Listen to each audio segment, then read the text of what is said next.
How to add device in Google Find My Device. Now, if you already set it up your new phone, then all you have to do from your current phone is go to settings. Now scroll all the way down. Now it's gonna be depending on your the make and model of your device. Settings may vary depending on what phone you're using. Now I'm currently using MI 10 Pro. Now this is gonna be the method on adding device to your Find My Device on Google.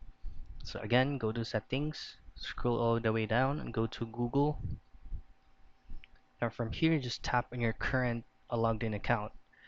Now what we need to do is just to tap on add another account. Now once you tap on add another account, just choose on Google. Now from here, you just need to log in to the same account from a different device. If this account has not been added yet to your new phone, then you'll have to input the email address that is associated with your old devices from Find My Device.